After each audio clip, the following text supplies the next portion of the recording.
Hi, everyone. Welcome. Thank you so much for coming. It's so good to see so many of your names there. I'm Kate Wheeler. I'm the president and CEO of Crystal Cove Conservancy. I'm here with Beth Allgood. I'm so excited to see so many of your names. It would be, of course, much better if we were doing this in person in the Education Commons while the sun sets. But until then, we're really grateful that you're all with us. Before we get started, a couple of notes. Some of you who've been on these calls before might know this. But do put your questions in the chat as we go along. We'll try to answer as many as we can. Also, you might want to set your view to speaker view. To do that, just at the top right of your Zoom screen, you'll see speaker view. You'll see view, just click that and select speaker view rather than gallery view. And you'll probably have a better experience of the call. So tonight is a real treat for me because I get to introduce you to a woman whose research and work on the connection between our own human well-being and the well-being of the planet and the animals that inhabit it, I deeply admire, and whose friendship I truly treasure. Beth Allgood. Beth, thanks for joining us tonight. Great to see you as always.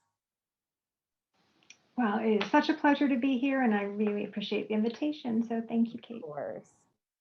Before I get too deep into describing Beth's work, I want to provide a bit of context for those of you who might be new to the Conservancy. Many of you know Crystal Cove because you hike the backcountry, you walk the beaches early in the morning, you paint here when the light is just right, or you bring your best friends, your college roommates, any out-of-town guests that come to visit, you bring them to Crystal Cove. So you know the Cove and you know many of its secrets. What you should also know is how disparate pieces of this one place come together to ensure that the whole of Crystal Cove, those backcountry trails, the tide pools and beaches, the marine protected area offshore, how those are all forever protected. Because we hold the concession contract in the park, we're both the nonprofit partner and the concessionaire, the revenue from both cottage rentals and food service stays here, right here at the Cove, supporting our work to protect, preserve, and educate. Like so many relationships in the park, this is a symbiotic relationship. I will just share my screen. Hopefully you've got that. Let's see. There we go. So it's a symbiotic relationship. The cottages and food service provide revenue and facilities to support our STEM education programs while also supporting ongoing work to maintain the historic structures. In turn, our education programs, while they develop young scientists' minds and cultivate these students' connections to our planet, provide rigorous and engaging science education that's grounded in ongoing conservation work, habitat restoration projects, and environmental research. Then data that those students collect in turn informs land managers' responses to critical conservation questions here in the park and helps us protect habitat for our residents, the gnatcatchers, the snowy plover, the owl limpets, to name just a few. Today, our STEM education programs, supported by cottage revenue and the support of our members, serve almost 10,000 students each year, and almost 3/4 of those come from our most under-resourced Title I schools. None of this happens, of course, without California State Parks. We are because they are. We couldn't ask for a better partner, from our superintendent, Eric Dimmel, to the park aides, the interpretive staff, the natural resource managers. We count ourselves lucky to spend our days here with all of them. And now for the fun. Beth, it's such a pleasure to be on Zoom with you. It always is. There was this moment in time where I inexplicably left Crystal Cove and went to work for the International Fund for Animal Welfare in Washington, D.C. They work globally to promote the welfare of people, animals, and the shared places that they live. I was lucky enough at that time to overlap at IFA with Beth during her time as IFA's US country director. She's a passionate advocate for policies and practices that promote well-being for people, animals, and the planet. She has more than 25 years of experience in conservation, animal welfare, and community development. And all of that has coalesced with the formation of One Nature amidst the heartbreak and the chaos that was 2020. Prior to founding One Nature at IFA, Beth led a team of conservation and animal welfare experts and conceptualized, established, and led IFA's work integrating animal and human well-being to create real system change. Living up to her name, in 2014, Ms. Allgood began to research, publish reports and papers, and develop partnerships on the topic of wildlife, nature, and well-being. She's presented her findings at international summits like the Convention on Biological Diversity, the Conference of the Parties in both Cancun and Egypt, and policy venues like the Wilson Center in Washington, D.C. She's held briefings for congressional and UN audiences and has authored and published peer-reviewed articles on the topic. During our time together at IFA, Beth became a friend, but more than that, she became a mentor who every time I was in her presence made me grow and learn and really think about things with new eyes. I was lucky enough to travel with Beth and some others at IFA to Laguna San Ignacio in 2019. And lest this become a little like your mom's slideshow of her vacation, I do have a few photos of us, Beth. So we went to Laguna San Ignacio to talk with community members about how they can continue to pursue their livelihoods and raise their families while protecting one of the most important natural places on Earth for Pacific gray whales. We spent the week exploring the Laguna in the morning, working with communities. You can see we visited this oystery, working with communities in the afternoons, and sleeping in tents just a few feet from the water, listening to whales exhale in the dark of Baja California. Watching Beth do her work that week was a joy and a privilege. She can connect with people in a way that few can, in a way that makes clear that their well-being matters to her, and helping them make space for the well-being of animals and the planet matters to them. So I'm excited to bring her to Crystal Cove virtually for now to share her big vision for our well-being. Beth, you are the greatest. Thanks for spending the evening with us. Before we dive into your research and your work, will you tell us a little bit about Laguna San Ignacio, that project, and your involvement? Because you were there much before 2019 doing some work there. So just start us off, will you tell us a little bit about Laguna San Ignacio? I know it means a lot to the folks that are on the call. Many of them have probably been there. Well, thank you for that introduction. I'm a little bit awed by that, and I hope I live up to it. So thank you. Yeah, so I first went there in 2015. So the same year that I first went to Bhutan, and the combination of those two trips, like they just radically changed my life, honestly, and how I viewed conservation and this idea of well-being and conservation.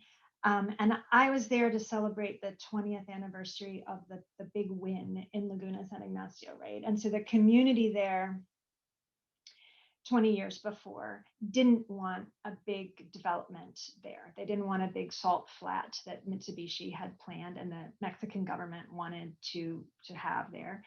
And they fought it, and they couldn't fight it by themselves. So they reached out to the international community, and it's one of the biggest environmental campaigns and wins in history, really, in environmental campaigning history.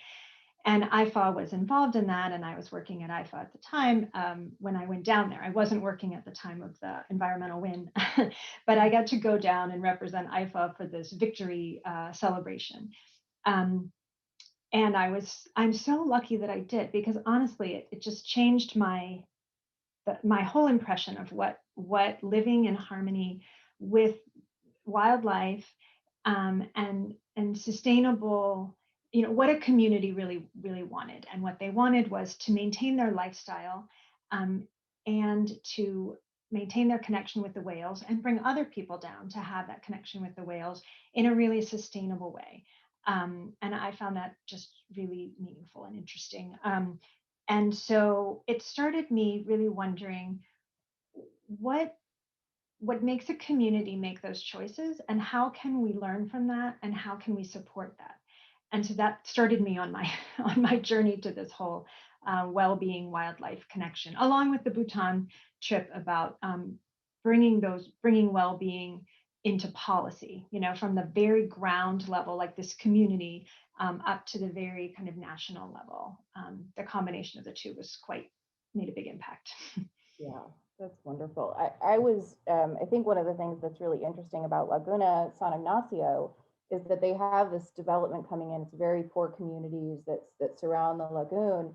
And there's this idea, development, jobs, money coming in, but it remained so important to those folks to protect the whales. And I think part of that obviously is the happiness that it brings and how connected they feel to those animals that, are right there. And, you go right up to the edge, you can hear them breathing at night. It's really remarkable. Yeah, and they also have a way of life that matters to them, right? They fish there's 3 months of the year that the whales come and they have this low impact tourism. And then the rest of the year they fish and have this way of life it's important to them. And there could have been more jobs and this kind of more industrialization, but it really did throw the rest of it put it at risk because it wasn't very environmentally friendly, and that's a problem for the whales, it's a problem for the fishing, it's a problem for the community, and so that they weren't comfortable with that bargain. Yeah. So I'm going to turn it over to you in a minute, but before I do, I know that happiness and well-being is sort of your one true love. Don't tell your husband. And my daughter is in there too. But I know this is really important to you. So what inspired you at the beginning of all of this? I know you mentioned a couple of things, but what really triggered you to do some research on this connection? And why did you press go on One Nature during 2020? Tell us about that. Yeah. Well, these two visits, like I said, were kind of the catalyst. And then I had a real interest in the link between well-being, and I was working at IFA, and animals were my day job.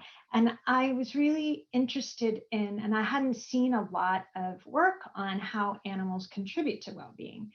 So I threw myself into really understanding what the different well-being policies for different countries were and what was going on in that realm.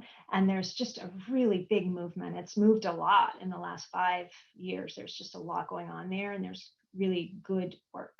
But this work on the wildlife and the link to wildlife and human well-being and other animals, because when I first started, I was looking at companion animals and wildlife as well, even farm animals. It was a little bit less explored. And it wasn't linked to the global movements on well-being. So there was a gap there, a big one. And so that was what I was really, really interested in. And then I dove into it, and I realized that that really this is just not, people aren't working on linking the two things. Mm-hmm. And that's where I saw the gap. And then when COVID hit, to me, it just said, I don't want to sit back and not do what I feel like has to be done, which is there's an extinction crisis, there's a well-being movement.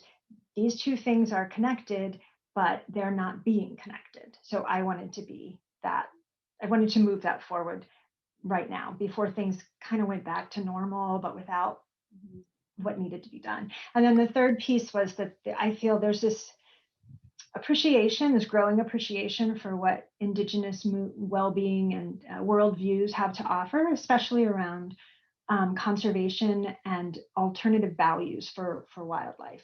And that piece I've been working on as well. And so linking that with these other movements, there's great work going on in all three, but they're not linking up in this very specific piece that I am interested in. So I said, I know it's not safe to leave my job and start my own NGO, but I couldn't sit back and wait anymore. So, and it makes me happy, and more happy people there are, the better it is for the world. So I have that responsibility too. That's great. I want to turn it over to you now. Talk to us about well-being, that connection that you've been researching, how we've traditionally understood it, and what's new. And just before you do, I just want to remind folks, you can put your questions in the chat, and we'll have a little time when Beth is done here to answer some of them. So Beth, take it away. Great, thank you. Okay, I am going to share my screen. It's always guess whether I can do it right, but let's try. Full screen. And what am I doing? Here we go. Okay. Can you see my screen? Yep, we see the birds. Okay. So I want to start off by asking you can close your eyes or not, to think about a time when animals or being in nature made you happy. And you can put it in the chat if you want. I won't be able to see it, but Kate can. So just think about it for a minute. You can put it in the chat. All right, I'm going to come back to it. So research agrees. I'm assuming that people are putting things in the chat. So research agrees that animals and nature do make people happy. We haven't been very happy in 2020. Twitter says that people have been very unhappy, the unhappiest they've been since Twitter started in 2008. But being in nature makes people happy. The tweets that come from basically from people being in nature when they tweet near nature, it's the equivalent bump of being of Christmas Day, the happiness bump of Christmas Day. So that's a pretty big difference from the most unhappy to the happiest you can be on Twitter from being in nature. I'm sure Crystal Cove, people would agree when going to Crystal Cove. And one other thing, I mean, a thing that brought people happiness this year was also all the stories, even seeing the wildlife in your own backyard, but the stories about wildlife returning to these spaces where they haven't been for decades. You know, turtles hatching on nesting beaches where they haven't really had the peace to do that in a long time because tourists weren't really there. More wild animals in towns and even on city streets in some cases. Some of the stories didn't turn out to be true, some of those viral stories in the beginning of the pandemic, but many of them were. And even the ones that weren't true, I think it's really interesting because they spread like wildfire. People wanted to see that. They wanted to hear that. It made them happy. It made them really happy. So the research does show that people experience greater well-being in nature, and they can experience a nature deficit disorder, basically, when they're deprived of it. And even within urban areas, green spaces have been linked to longer lifespans and to improved human health. And in fact, the more species diversity in those green spaces, the bigger the improvement. So that's exciting. That's really exciting news. In some places in the UK, they actually give a nature prescription for people who are depressed. The doctors write it out. Got to go be in nature. So there isn't as much information, specific research on wildlife as there is on nature. There's a lot on companion animals and there's a lot on nature, but there isn't as much on wildlife specifically. But which One Nature has noted and is making a specific effort in, which we'll talk about a little bit later. But for birds, we know that almost 47 million Americans observe birds, actively are birders, consider themselves birders in the US. They go on trips to observe birds in the US and internationally, and they spend billions of dollars doing it. And happiness-wise, seeing backyard birds can lower levels of stress and anxiety and make people happier. Hearing bird song can help alleviate mental fatigue and increase levels of happiness hormones. So back to your happy experience with animals and nature. What did you get? I've got a few. Okay. Seeing a full family of deer in Yellowstone, watching the osprey dive in Back Bay. And I will say, all of us at the Cove here, we've got some osprey that are usually, they eat their lunch up on the poles, and we always go out and watch them. You know, we always take a break to go see them, and we always feel happier. So that's my addition. Nice. Others, Piper say squirrels and chipmunks chasing each other. Glenn added diving with giant manta rays. Dolphins, seeing dolphins swimming in a zodiac. Our person who is Keon, who is administering this whole show right now, has his cat in his lap. So there were a lot. Hiking and seeing birds in Jackson Hole. And somebody even mentioned just the picture of the birds that you showed brought them happiness back. Oh, nice. Yeah. Well, that's excellent. And it really does demonstrate, I mean, really looking at pictures or watching videos, if you can't get out in nature, does physiologically have a bump. Researchers have shown that there's a bump in happiness So now, not to make us sad, but there's always in every story, there's the part where you go down and then you come back up at the end. So I want to ask you, you don't have to put it in the chat, although I guess you're welcome to, but how do you think your animal nature experiences are supported by our current economic system? Now, no, I don't want to give a spoiler here, but they're probably not. They're probably not. The tree where the bird is singing, oh, let me advance, is really worth more as lumber. The habitat where the wildlife was is probably worth more as a condo. Even the dog and cat on your lap while you're chilling out, really your time is only productive when you're making money, when you're at work. Now, of course, COVID switched things up a little bit with that, right? Because we work at home and you can have your dog or your cat on your lap. But that technically, that might switch things up a little bit. But the point is that our system measures and promotes productivity, not well-being and happiness. And most of our experiences with animals and nature are not technically productive. They're happy. They make us happy. So now I'm going to get in a little bit of the GDP stuff for just a minute, and then we'll go back.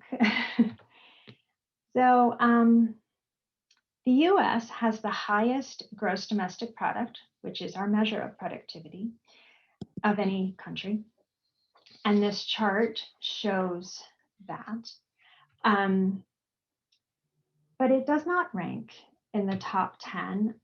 It's barely in the top 20 of the happiest countries in the World Happiness Poll, which actually is going to be updated on Saturday on World Happiness Day. The new list will come out, and we'll see what happens. I think Denmark and Finland are typically vying for number one.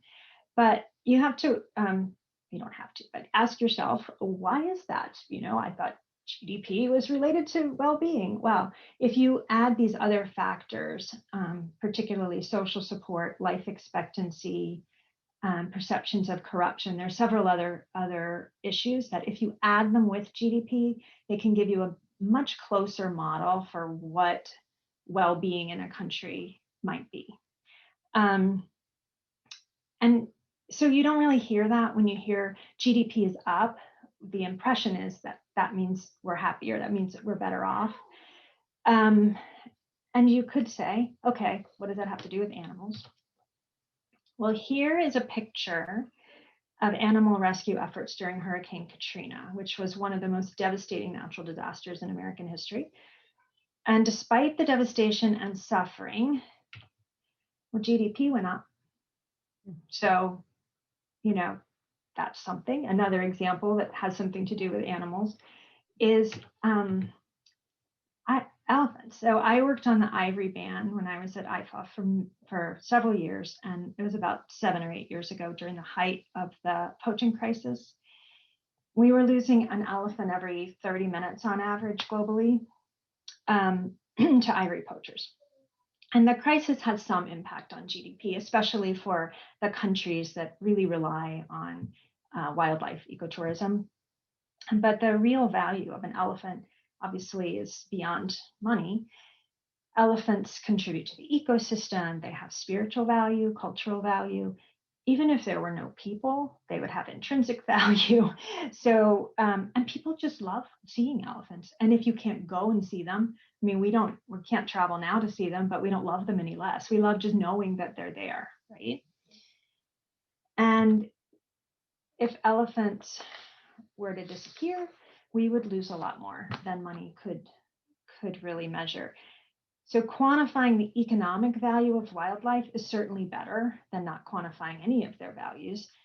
But there is something beyond the economic value of wildlife that we have to find and measure, because when you reduce it to its economic value, you risk something being more economically valuable, like ivory, being more economically valuable than elephants.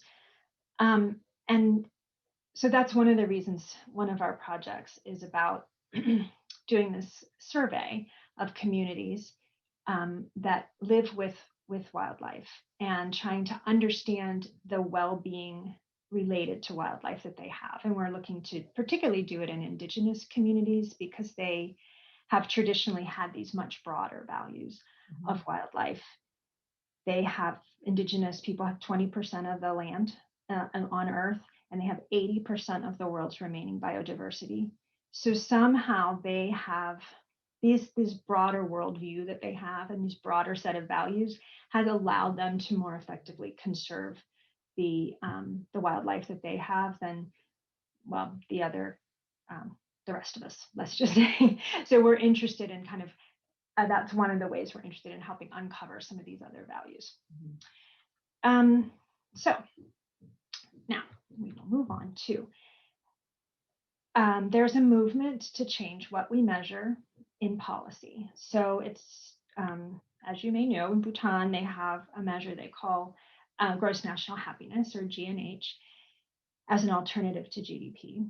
They developed it in the 70s, and then the UN adopted a happiness resolution, which saying that happiness and well-being should be a goal of policy. That was in 2012, and that's what created the World Happiness Day, or International Day of Happiness. That's this week, Saturday. And there's been a big movement since then, and I'm not going to go into like excruciating detail for you because I love talking about it, and I'm happy to do it if you have any questions. But Iceland and New Zealand have adopted measures in the last couple of years. Even there's a lot of local efforts in the U.S. Where I live in Maryland, they have a genuine progress index, which we use for not really policy, but there's some, it's measured by and tracked in the government. And then let's see. There's really clear evidence that when you measure economic, social, and environmental sustainability, you can dramatically improve the well-being for all beings. And just two quick examples. In Bhutan, in the last year, they've contained COVID. They've had one death from COVID, and they're the only carbon negative country in the world. And the same factors are actually really at play in both of those successes. They've had they're basically well-being factors, that they have these priorities that bring people together. And then Costa Rica achieves this balance. They have the highest levels of well-being with the lowest ecological footprint. So, and that's according to the Happy Planet Index, which ranks countries on these various factors that are really, they're not the happiest country in these other polls, but when you kind of have to play the two things together, who's the happiest with the lowest footprint, it would be Costa Rica. They also have everyone has access to healthcare and education. They have the 79th, they rank 79th in GDP, but they have this. The US is 114th in the Happy Planet Index, but we're first in GDP. I mean, imagine what we could do with all the economic wealth we have if we were to measure certain different priorities. I find that just astounding. Anyway, unfortunately, I'll move back to wildlife. The values of wildlife to people aren't yet being measured and incorporated in these policies. So that's our goal. And so I'll just wrap up quickly by sharing that we want to do this in 3 ways. We have designed unique studies to fill this gap and quantify the importance of wildlife and biodiversity to people. We want to demonstrate and test these new community indicators and be able to roll them up into policy. And we want to take that to Laguna as our first pilot. So I think, Laguna is so interesting in a number of ways. And one of them is that they have lived so successfully with the whales, but there are new challenges that are coming up. There's new development that's planned. And another thing that we really want to look at is, one of the things the survey is really good at is looking at everybody's perspective. The stakeholders individually do the survey. And so a community is not a monolith. There's women, there's men, there's the power holders, and there's the not power holders. There's youth coming up who aren't, so finding out the different perspectives, how they differ, and then what a common solution might be, or where the common factors are, and then having them design the solutions is something we're really interested in. And then finally, just taking the research and the community research up to policy and practices. And that's what we are doing. So that will create well-being for all beings. And I'm happy to stop there and really talk about it, answer any questions, or have a little discussion. Okay. So thanks. Great. It's nice to have the context for digging into some of this stuff a little bit more. I'll stop sharing. Bozarth, one of our board members, put in the chat what was going to be my first question. And what Glenn says here is Crystal Cove is a good example of the right priority. 3 miles of coastal land that could have been more productive monetarily with development. Crystal Cove, I mean, it is a great case study. We're surrounded on any side you can build on. The only one free of it is the ocean. We're surrounded by development, large homes owned by people who likely have a real stake in GDP. And I think it's reasonable to say, as Glenn points out, that had the park not become a park, it too would have been similarly developed. And I think there's no question that this kind of mostly undeveloped space does add to our human well-being, but you can also feel that economic pressure bearing down on us all the time. So how can nature and protected spaces like Crystal Cove, for example, Laguna San Ignacio, how can they compete with the pressure of development? Can you talk to us more about the ways that you can measure the benefit of places like this in a way that stacks up against the real hard numbers of GDP? No, I mean, it's really a tough question. And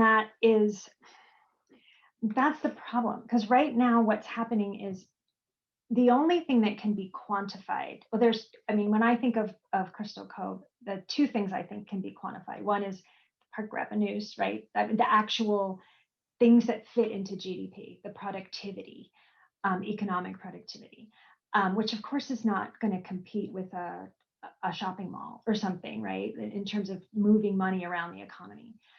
And then the other is the ecosystem services, which actually is it's advancing very quickly, this valuation of ecosystem services.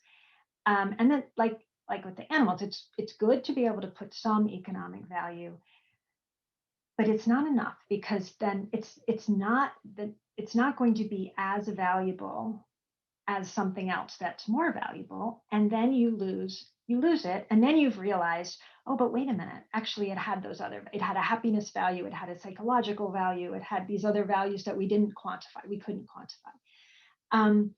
So at the moment, there's not really a very good way to do that.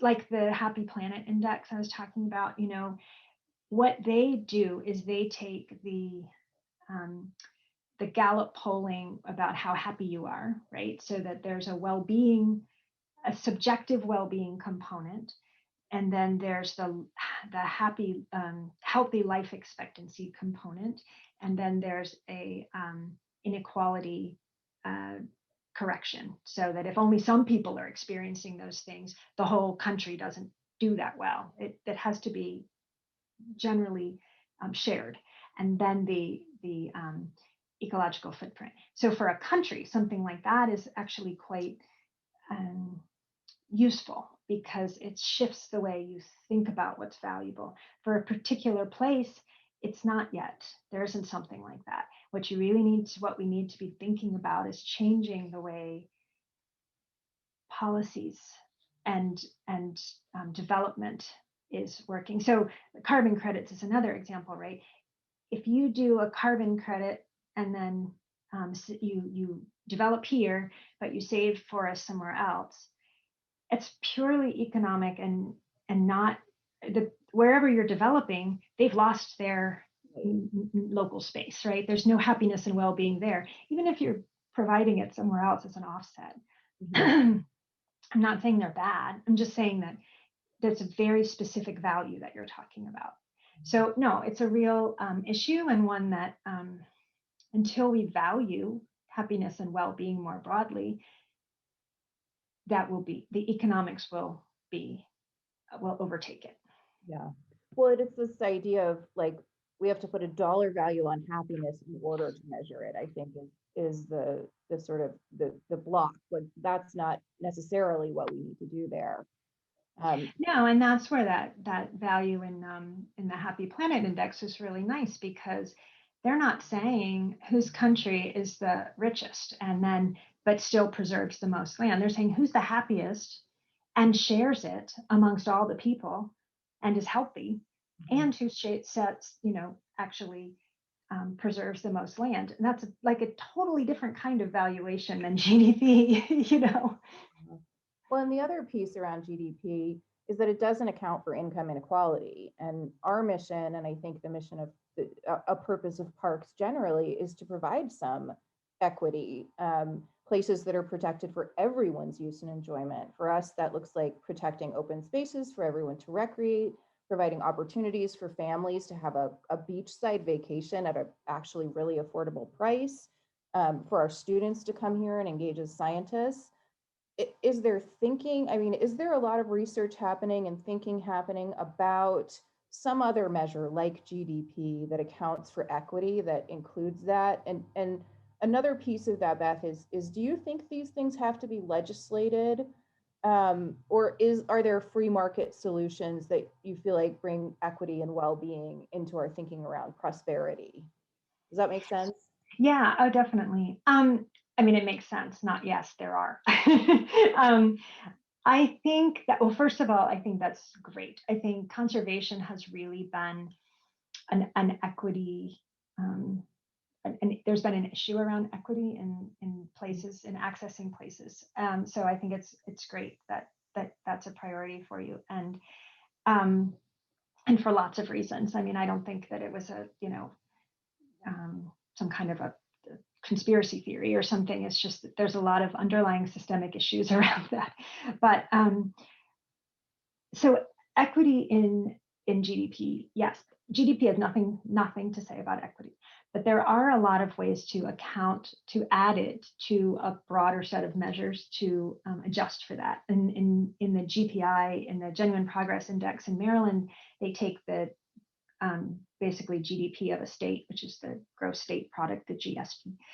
And then they add things that are good and subtract things that are bad. And one of the things that they subtract is if there's the inequality, the factor of inequality. So if the state has quite a broad spread of inequality, that dings you on your gross state product for your genuine happiness. The same with, in fact, if you convert farmland or water, farmland or forest cover, or some of these different habitats, you may have converted them and done really great for GDP, but you'll lose the services they provide. So it subtracts that from your gross state product. So there's these kind of things you can do to make a better measure. But inequality, in fact, for countries that have high inequality, when you grow GDP, you decrease happiness. That there's this really interesting, because high inequality makes people it's anxious and there's less opportunities, and so there's a direct correlation between inequality and unhappiness. So the more you grow your inequality, the more unhappy you'll be. So and do I think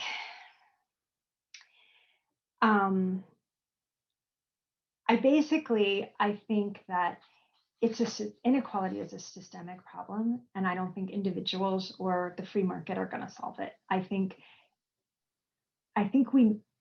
there's this basic thing. You change what you measure. So if we start really measuring inequality, we will see that it is getting either better or worse, and we'll try to adjust it. And so once it becomes a goal of policy to reduce inequality, we will reduce inequality. If we don't measure it and we don't care about it, we won't reduce inequality. I think that which is measured improves. Yeah, That's really true, because it's what's important to us. It's what we're thinking about. It's what we're focused on, and we can make a difference there. We can make change there if we are paying attention. Yeah, it's why we have fitness trackers, right? Yeah. I mean, it's why we have our watches, right? At 10,000 steps, I only went 8,000. I wouldn't have noticed at all if I weren't tracking it, right? Right. I really went 2,000, but it's because it was raining. But yeah. It was beautiful here. We've talked, Beth, a lot about big ideas and big visions. Let's talk, and you alluded to this a bit. Let's talk about individuals. How can we, as individuals, in our families, in our social circles, in our workplaces, what can we do to make a difference in shifting the value placed on natural spaces, habitats, and the animals that call them home? Well, I mean, that's a great question because that's where our power is, right? I think the first thing is to go out and enjoy nature and to be happy because, like I said in the beginning, we need to do what makes us happy, and society is made up of people, and happy people make a happier society. So the first thing, your first responsibility is to be happy and to be in nature, to support the people and the organizations and the parks and the kind of the places that provide those spaces for you. I mean, the economic reality now, while we're shifting, is that they need support or they will be overrun by shopping malls and condo facilities, right, or condo buildings. So you need to spend your money in places where in protecting those places. You need to do advocacy when new bills come out and when new policies are being discussed, that's important to you, and raise your voice about it. I think one thing that's come to up to me really recently is that you need to not, I invite you not to buy into this paradigm that it's economics or protection of resources. We get these polls that come out, well, I was involved in a poll a couple of years ago, and like 86% of the people said that protecting wildlife in their habitat is important, that seeing wildlife in native habitat is important. But then you get these polls like, is it more important to grow economically or to protect habitat? That's actually just a crazy question because it's a false choice. The question should be, do we want to grow in the short term a little bit more and then have no habitat for animals or ourselves and fall into economic catastrophe? No. I mean, there's only one answer, right? Because it's not a choice. Do we want to grow for a little while and then spend all of our money trying to restore habitat that's lost because we're sick and we're unhappy and we've created economic and climate catastrophe. Mm-hmm. And so don't buy that choice. It's not a choice. Sitting up I agree. It doesn't need to be that kind of a choice. So but you think the polling would have you believe, and the rhetoric would have you believe that you're putting your life and your family's life at risk if you protect some species or habitat versus strive towards constant unsustainable growth, and I think, think about what you believe, and if you reject that, then tell your family and friends that there's another way, and maybe tell the politicians that that's not true and that you don't believe it. We have a question in the chat from Piper. Will your work in Laguna San Ignacio focus on improving the nature and wildlife, the community, both? What do you envision there, Beth, for sort of how Laguna San Ignacio, the next 20 years, what does it look like? Yeah, so I envision, so we would go first with the community. The community is inviting us basically, and we have a partner with an environmental group down there, Pro Natura, and we would do the survey with the community, and we'd have people in the community that would actually be doing the survey, be trained to do the survey, and that we would get the information back, have a meeting with the community, talk about the results. So the results are basically how you feel wildlife is either contributing or not, positively or negatively to your well-being. And then when we get their data, we give it back to them, it's their data, and help facilitate a conversation about what that means. So if they're, say it's contributing positively towards some people's economics, negatively towards others, everyone enjoys them, some people don't get to see them, so we get to tease out the information, and then have these community meetings about what they want to do about it, what types of projects would best either resolve or improve the issues that they're having, and then do a project as funding allows, to support that. And Laguna San Ignacio is lucky because they have, it's not lucky, but they protected the area around the lagoon forever, and they're stewards of that. But they also have a small, they get a bit of money every year to do environmental projects for the community. So this might be a way to help prioritize some of those projects as well. Well, I think what's one of the interesting things that you just mentioned is pro natura.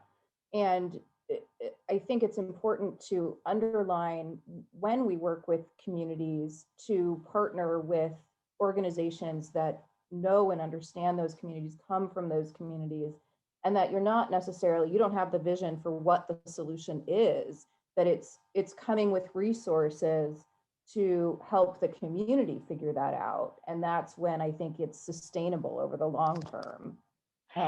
Yeah, and that's one of the things that's a little, was actually the impetus. So I wrote, a paper about this, and then another paper about developing the survey. And the point was really that so many of these projects are done and they checkbox the community engagement piece, right? There's like, well, we're coming in and we're going to do this project. We're engaging you. So we're going to check that off. And this is like, no, we actually want to know, what is your relationship with this nature and this wildlife? And what do you want to do about it? Because we don't have a project in mind. I mean, we have let's say a whole toolbox of projects that have been done successfully around the world to address certain domains of well-being. So these are education projects, and these are health projects, and these are livelihood projects. But I don't want to come in and prescribe it. And I don't work in the community either. I want to partner with a group who does work in the community, and that can be the interface. I want to just provide this tool and this engagement process so that we can get to the heart of what matters to them, which I think is a different, I'm not saying nobody's doing it, and nobody's doing this survey, but, or the process quite like this, but I think it's a different approach that really respects and validates their experience in a different way. And that's important to me. I think so too. I have another question from the chat, which is interesting because this was a real topic of conversation for us as an IFA team when we went down to Laguna San Ignacio. And that is that human interaction with animals is really powerful. But in Laguna San Ignacio, you get so close to the whales. And we were, at International Fund for Animal Welfare, they do not encourage that kind of human wildlife interaction. So we were sort of thinking, if the whale comes, do we do? So can you address that? Would that happen in other places, that kind of interaction with the animals that you see at Laguna San Ignacio? Like here, when you go on whale watching trips, you certainly aren't getting as close as you do there. And I know it wasn't. No, and it's illegal in the United States. I mean, the Marine Mammal Protection Act forbids it, right? In Laguna San Ignacio, it's also different because it's entirely the animal's choice, right? I mean, they come up to you, to your boat. I mean, touching them in the United States would be completely, even if they did come up to your boat, would not be legal. And so the one thing about Laguna San Ignacio is how tightly the experience is controlled. It's 2 hours a day, 2 hours in the morning and 2 hours in the afternoon. And then you leave. And there's only a certain number of boats that are allowed. Which is also interesting around who gets to pilot the boat. There really is a certain number of people that are allowed in the community to engage in that practice. So there's some issues, a lot of issues that have to be, that the community has worked out. But yeah, with the whales, it is truly the most incredible experience ever. But it does raise some issues, and depending on who you're going with, I think, like, can you wear suntan lotion, and is it bad for the whales? And we went with Pro Natura, and they, I think, provide more guidance about what's acceptable and what's not acceptable than, because they're a Mexican environmental organization. They were with us in our boats, so they were probably stricter than with us than some of the other, and we would have, complied anyway. But it's a great real issue when you're thinking about ecotourism and things like that. You have to think about the animal's well-being and how you're impacting that as well. So I think it's a great question. I think we are running up against our time boundary of 6 o'clock. I think we've done it. Beth, thank you for spending the time with us and putting it out to the universe that next time it's in person. I want to share my screen again in case people want to find out more. Here we go. About your work and our work. Let's see if I can get this to share. There we go. Here we go. So if they want to find out more about your work and our work, there is some information for them on the screen. I appreciate everything, Beth, all the work that you're doing in the world to make us all happier. It was great to have you with us tonight. To all of you who joined us, thank you so much. You guys just keep showing up for Crystal Cove, and I can't thank you enough for that. Saturday, as we've said, is the International Day of Happiness. I hope each of you have a chance to spend some time in your favorite natural places and with your favorite animals. If you do, we would love it if you would tag us, tag Beth, tag the Conservancy with a photo on Saturday and share your day of happiness with us. Thanks to each of you for showing up today and every day for Crystal Cove. You're a part of this remarkable group of people that encircles the Cove every day to make sure that it's protected for, stop that screen share, so it's protected for generations to come. I hope that all of you are able to cultivate more happiness and spend more time in nature in 2021. The next event in our series is slated for April 22nd with Dr. Brett Sanders. He's a professor of civil and environmental engineering and urban planning and public policy at UCI. He runs the UCI Flood Lab and is also a member of our Education and Conservation Committee. So he's going to share his recent work, including aerial and satellite imagery, as well as drone-based imagery used to study how our beaches in Orange County are changing. So I'm really excited about that. And I hope I see all of you again on April, what did I say? 22nd. And Beth, thank you so much. It's always really fun to talk to you, and I always feel happier for it. Well, I do too. Thank you so much. Thanks, everybody. Have a great night. Thank you, everyone. Bye. Bye-bye.